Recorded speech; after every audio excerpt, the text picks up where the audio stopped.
شافعیہ کہتے ہیں کہ جس عمل سے قضا اور کفارہ دونوں واجب ہوتے ہیں وہ صرف ایک چیز ہے اور وہ ہے جماع، لیکن اس کے لیے چند شرائط ہیں۔ یہ کہ روزے کی نیت رات سے کر رکھی ہو، اگر رات سے نیت نہیں کی تو روزہ صحیح نہیں ہوگا۔ البتہ لازم ہے کہ روزہ توڑنے والی باتوں سے بچا جائے۔ اگر ایسی صورت ہے کہ رات کی نیت کے بغیر روزہ تھا اور دن میں بیوی سے مباشرت کر لی تو کفارہ واجب نہ ہوگا، کیونکہ حقیقی معنوں میں روزہ سرے سے تھا ہی نہیں۔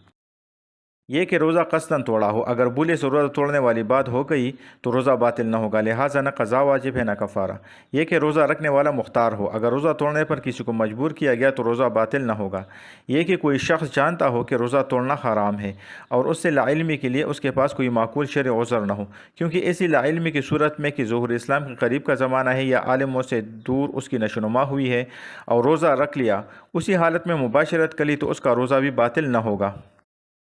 یہ کہ جماع خصوصیت کے ساتھ ماہ رمضان ہی کے روزے میں ہوا ہو، نفلی روزہ یا نظر یا قضا و کفارہ کے روزوں میں ایسا کر لیا تو کفارہ لازم نہیں ہے، اگرچہ قصداً ایسا کیا ہو۔ یہ کہ روزہ فاسد ہونے کا واحد سبب محض جماع ہو، لہٰذا اگر بدوران تلبس کچھ کھا بھی لیا تو کفارہ نہ ہوگا بلکہ صرف قضا واجب ہے۔ یہ کہ یہ جماع اس پر گناہ عائد کرتا ہو اس لحاظ سے کہ وہ مکلف ہو اور عاقل ہو، چنانچہ اگر کسی بچے نے روزہ رکھ کر یہ فعل کر لیا تو اس پر کفارہ نہیں ہے، اور اسی میں شامل ہے وہ صورت جب کہ کسی مسافر نے رات کو روزے کی نیت کر کے روزہ رکھ لیا اور دن میں جماع کر کے روزہ توڑ دیا تو اس پر کفارہ نہیں ہے، کیونکہ سفر کے دوران روزہ نہ رکھنے کی اسے اجازت تھی۔ یہ کہ خود کو اپنے روزے کے صحیح ہونے کا یقین ہو، اگر بھولے سے کچھ کھا لیا اور یہ خیال کیا کہ اس سے روزہ جاتا رہا پھر اس کے بعد جمع کر لیا تو اس پر کفارہ واجب نہیں ہے، اگرچہ روزہ جاتا رہا اور قضا واجب ہو گئی۔ یہ کہ جمع کے بعد اور غروب سے پہلے جنون طاری نہ ہوا ہو، اگر اس عرصے میں جنون کا دورہ ہو گیا تو کفارہ واجب نہ ہوگا۔ یہ کہ فعل جماع کا اقدام از خود نہ کیا ہو، لہٰذا اگر روزے کی حالت میں کوئی سو گیا اور اس کے اوپر بیوی چڑھ آئی اور اسی حالت میں اس نے مباشرت کری تو کفارہ نہیں ہے۔ ہاں اگر اس نے بیوی کو اس پر اکسایا ہو تو کفارہ لازم ہوگا۔